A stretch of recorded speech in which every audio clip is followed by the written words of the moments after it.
In today's video, we're going to continue exploring and navigating the Home Assistant UI. To be more precise, we're going to be covering these highlighted sections of the sidebar. If you haven't seen the first navigation video, I'll leave a link in the description below, and if you have seen that video, this video is going to pick up just where we left off. Check it out.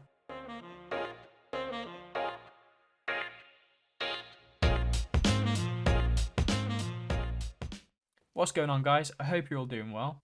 As I mentioned, in today's video we're going to be breaking down the side menu and we'll be running through each of the menu items and their submenus. Now this is going to be a lot of content, but don't worry because some of the bigger elements found within these menus we're going to be taking out and doing in a separate video. Now when we get to these sections I'm going to point them out so you don't just think that we've just rushed over them, and also you'll know what videos are coming out in the future. And the reason for just breaking them down and keeping them modular is just that this video series is designed to be a beginner's guide. So if we break it into smaller sections, it's easier to digest and understand. And if you're a Home Assistant Pro and you're just looking for a bit of information on an individual section, then this video's got chapters, so just jump to the relevant section to you. I suppose we should get started then. Just so we're on the same page, if you hear me say sidebar or side menu, I am of course referring to this thing here on the side, this side menu, sidebar. Same thing. So in the last video, I think I mentioned this, but I'm not 100% sure if I showed it off or not. But with the side menu, you can collapse it, and the idea of collapsing it is just that you get a bit of extra screen real estate, so you can either view more things on the screen or just have more of a nice uniform design. So you can collapse the side menu by just clicking on this icon here in the top left. So if you click it, it will just shrink in, and rather than being text for all of your individual things, you'll get icons instead. And to pop this back out, you can just click that button again. You'll notice that when it's collapsed, when you hover over the items, you get a little tooltip to tell you what those things are. So if we just press that again, it'll pop straight back out. And that's the end of the sidebar navigation. Thank you for watching. Just kidding, there's loads of stuff left. Haven't even started yet. Okay, so we are going to start at the top and work our way down, apart from this first one where we're going to start at the bottom. And this kind of makes logical sense. So we're going to start here with the bottom icon, which will be your username. And what this is your user profile. So we're going to just select that. So the profile section, what does it do? If you guessed it, then 10 points to you. But the profile page is where you go to set and manage your user preferences. So from here, we can control and set our native Home Assistant language. This here will be the language you set when you did your Home Assistant setup. Just below that, we have themes. Now, we currently don't have any installed because we're running a clean install of Home Assistant. But if you were to install them, this would be where you go to activate them. And there is a little link here if you want to click that to learn more about themes, but we're not going to be going over that today. Below that, we have the options for controlling the current style of the UI. And for those not sure, UI stands for user interface, and what this is just all of the things you can see and interact with as a user. Now we have three options here for style. We have auto, light, and dark. And you can change between these by just clicking on one of the buttons. So we're currently on auto, which is the default. If you wanted it to be on light only, you could choose that here. And the same with dark. If you wanted it to be dark only, you could just click that there. We're going to leave it on auto for now because that's just my preference. And what auto will do is it will automatically change between the two colors. An additional option you have here with the styles are that you can set the primary color and the accent color. Now, the primary colour will be the one that you see throughout Home Assistant. This will be the main colour of your things like the banners, the highlights, buttons, and the accent colours will be the more minute bits of information, so things like the notification colours and smaller bits of information.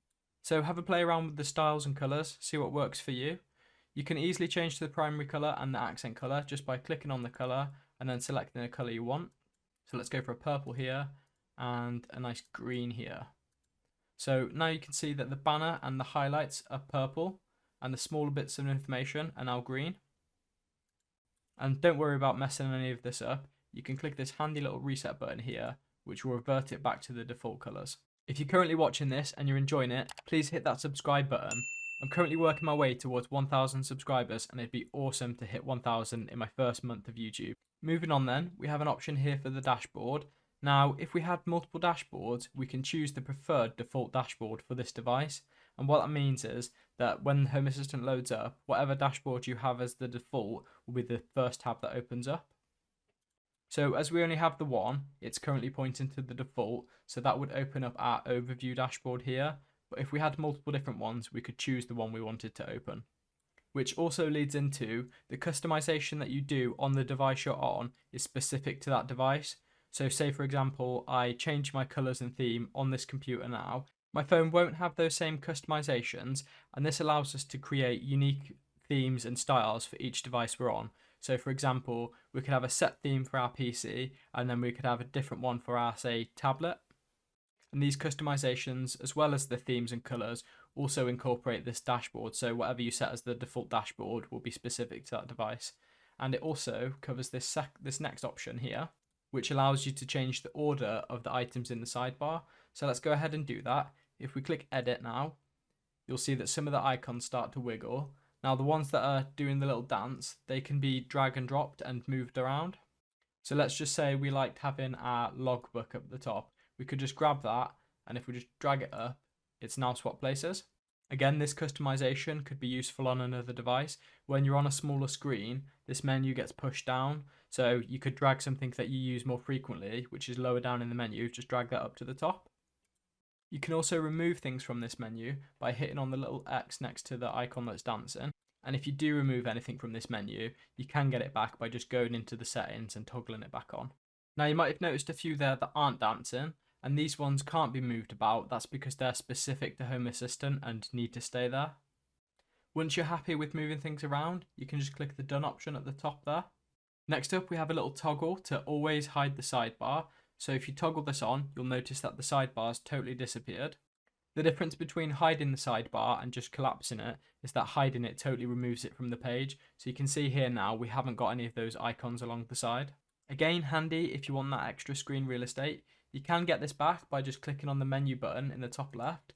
That will pop the menu out and allow you to do your selection. Once you've done your selection and clicked off it, it will then just hide again. You can toggle this on and off. I'm going to leave it off for now, and I'm just going to expand the menu back out again for you to see.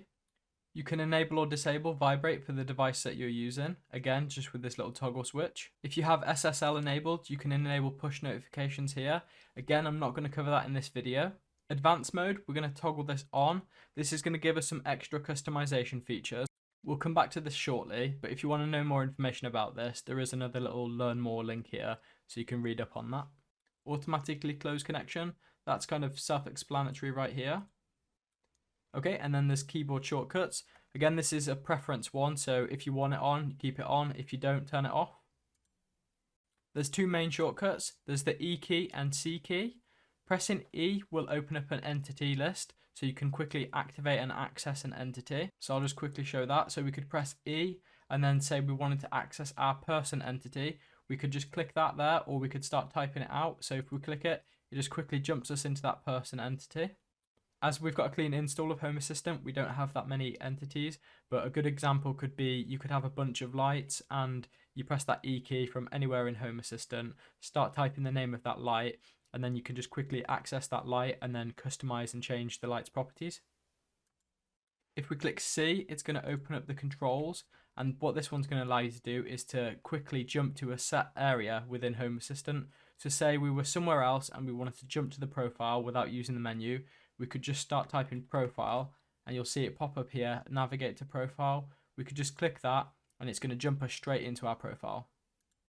Commands can also do a bunch of other things, but I'm not going to show them all. Another handy one commands can do is it can reload various sections of Home Assistant. So you could start typing reload and then you can see all the different reloads you could do. Again, there's a lot to show, so have a play around with pressing the E key and the C key, see if they're for you. They are handy to quickly access and jump to places and do reloads. And if you're wondering what's a reload, then just don't worry, we're going to get onto that in a little bit. Next up, we have the password, so you can change your current Home Assistant password here. You can also enable multi-factor authentication here. In short, what this is it adds an extra layer of security to Home Assistant, as you have to provide another form of authentication as well as your password in order to log into Home Assistant. You should 100% be using this if you're exposing your Home Assistant to the internet. If you're running Home Assistant just on your local network and it's not public facing at all, then it's up to you if you turn this on or off. Next up, we have refresh tokens and long life tokens. Now, these two things are a bit out of scope for our basic video. They're a bit more webby and they're not something we need for this video. So if you are interested in that, go check those out just by jumping on the Googles. Okay, and that's the profile page done. Okay, so now we are actually going to start at the top and work our way down. So we're going to leave the profile page and we're going to come up to the top here and choose overview, which is our main dashboard. So it's our main dashboard and currently our only dashboard. Now this one's going to be nice, short and sweet. So in the previous navigation video, we covered how dashboards work, how you can add cards and entities, and how you can add and change views. If you've watched that or you're happy with how dashboards work, then let's move on to the logbook. Told you it was short and sweet. So what's the logbook? HomeAssistant logs and records any changes with entities in HomeAssistant. These changes can then be looked up in the logbook and you can set a filter for a specific entity and a given time period. As we're using a clean install, we don't have many entities, so there's not much data that can be shown in this example. But here we can see 2 hours ago, the weather entity said it was partly cloudy, and then 38 minutes ago, it changed to sunny. So the logbook's a nice way to quickly filter and have a look at changes for a given entity. Okay, maps now. So we're going to just click on map here. So when the map opens up, you'll see a little house icon with an orange circle around it.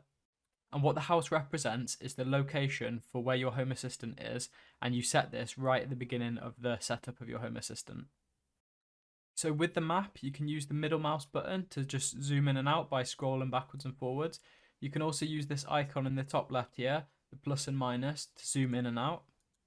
Hovering over the map, you'll get this little hand icon, and it just means you can pan around the map, so you can just grab the map and drag around. Okay, in the top right corner, we've got a little pencil icon. So let's go ahead and click that. Clicking that pencil has taken us into a new section called zones. And you can see that on the top here, it's got a blue line under it. So we have people, zones and users, and we're currently on zones. You may also have noticed that we've switched places in the sidebar. So we've moved from map to configuration automatically. And that's because this zone section lives within a menu under configuration. So as we're in zones, let's quickly just talk about zones and then we'll have a look at people and users. Zones are a really cool part of Home Assistant. So zones are an area of your map that you've marked out that Home Assistant can understand. And you can have as many of these zones as you want, and these can be things like your place of work or a favourite coffee shop. To add a zone to Home Assistant, we just click this big blue button in the bottom right. This will then prompt us to create a zone. So to create a zone, we need to give it a name. So let's give it a name here. We're going to go with Cool Zone. You can then also give it an icon, and this icon could be something that represents its location. This can be handy if you're looking on that overall map view and you can just spot things by that icon. So for example, if this was my place of work, we could give it like an icon that represents that. So we could say briefcase. These icons are all set using the Material Designs Icons pack, and I showed the use of this in the first navigation video. So after you've given it a name and given it an icon, you then need to set where it actually is. So you can do this by just zooming out using the middle mouse button, and you can just drag and drop this to where it's located. You can also just click on the map to place it. You can also manually enter the latitude and longitude of the zone. A handy way to find the latitude and longitude is to just load up Google Maps, find the location that you want to place your zone on. So say if we want it on the street here, we could just click that street there. That will then give us the latitude and longitude in the URL at the top there. We could then just come back over to Home Assistant and manually enter those. So before we jump onto the last two parameters of zones here, I'm just going to tell you the main use of zones. So the main use of zones is location-based automations. And what this means is that when a certain location is entered or exited, a particular automation will happen. So for example, we could have an automation that runs to check that all the lights are turned off at home when we enter Cool Zone. So on our little map here, when Home Assistant detects that we enter the radius of Cool Zone, that automation is going to trigger and it's going to check that all the lights are turned off at home and then turn them off, I guess. But that's just a very basic example. So a radius basically works kind of like a geofence, and when you enter or exit this radius, you can perform various actions. So you can either manually scale this radius by just entering the numbers, or you can grab this little white button here and drag and drop that to just resize it. So then last up is a toggle for passive, and this description here pretty much sums it up. We're going to leave passive off for our cool zone, and we're just going to hit create. So you'll now see that our cool zone has been added to the menu on the right hand side here, and this menu on the side here will populate with any zones that we have. So if you want to make any amendments to a zone you've already created, you can just click on the zone here in the side and just click on the little pencil. You can then just go and edit any of those settings that we just did. From here you can also delete a zone, so if you no longer want it, you can just choose delete here. And that's a basic look at zones. There is some more to zones, but we're going to have a look at that when we start looking at automations. So now let's switch over to people. So we're going to just click people on this top bar here. So in Home Assistant, you can define people. So these people can just be friends that frequently visit the house, or they can be people that use your Home Assistant. And there is a difference between a person and a user. So let's have a look at my person, for example. So if I select my name here, I can see that I'm a person, but I also have a couple of extra things. I'm allowed to log in, and I'm also an administrator. I could add an image to my person if I wanted to by just clicking this button here. That image could then be used in cards on the dashboard. So you can have people that are users and people that are just people, if that makes sense. I'll show you now and give you an example, and it should help. So let's add a person by clicking the add person in the bottom right. We then need to give the person a name and optionally an image. So we've gone with cool person, and we're not going to add an image. We're also not going to tick allow person to log in. So this will just create a person for cool person. So let's just hit create there. We can now see we have two people, cool person and Mark. If we wanted to edit cool person, we could come in and just tick it here. We could then add an image, or if we wanted to allow cool person to log in, we could just toggle this on and give access there. So an example where you would create a person could be, say, cool person comes around to our house frequently, but we don't want cool person to have a login to our Home Assistant. So we want Home Assistant to know that cool person's in the house so that we can enable or disable various automations. So by having cool person as a person in Home Assistant, we can link devices to cool person. So an example here could be, we know what cool person's IP address and MAC address is of his phone when he connects to our Wi-Fi.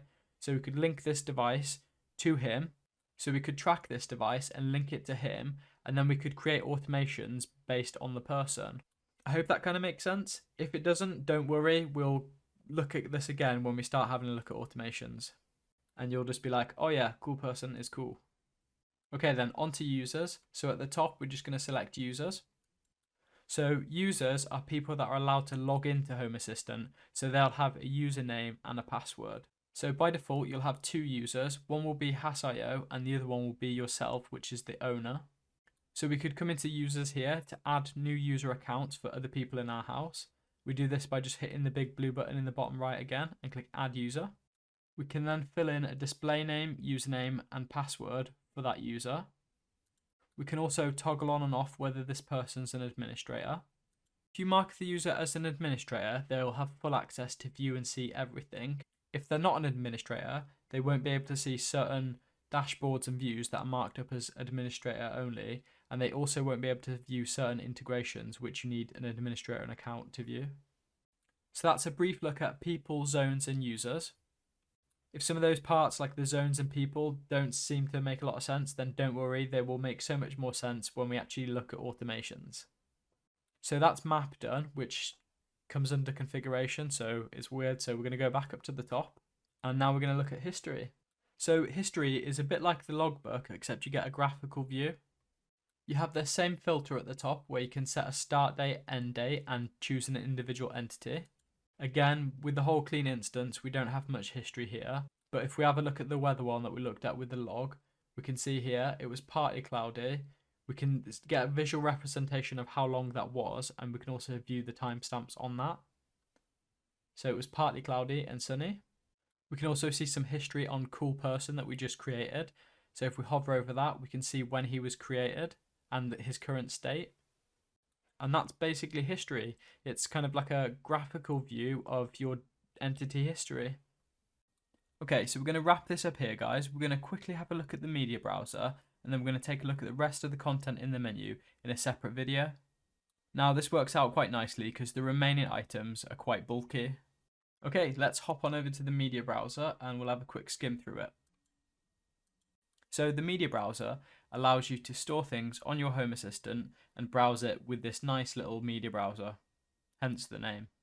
In addition to this, this media browser can browse other supported media players, so things like Spotify or any shared network drives on your home network. So you can add those in and then you can come here and just browse through those, and the types of media that are supported are things like images, music and videos. There is a little documentation link here if you want to click that to find out some more info on that. In the near future I will be showing off some media browser stuff. But for now, if you're interested in that, go click that link and check that out. So before we call it a day, let's just have a quick recap of what we've looked at in this video. So we started off with the profile, we then moved up to the top of the menu and we had a look at the map, the logbook, history and a quick look at the media browser.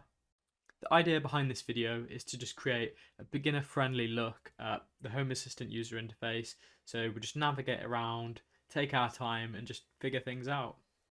With each section that we've looked at, I've tried to keep it descriptive but also simple. I didn't want to start overcomplicating it by delving into some of the more advanced parts of Home Assistant.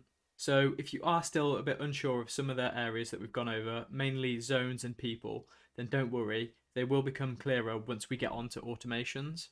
So I hope this video has been more help than hindrance. If this video has helped you out, then drop me a like and consider subscribing below. We will be back for a third part of navigating Home Assistant. In that video, we're going to cover the developer tools, the supervisor, configuration and notifications. And I'll hopefully catch you in the next one. Cheers!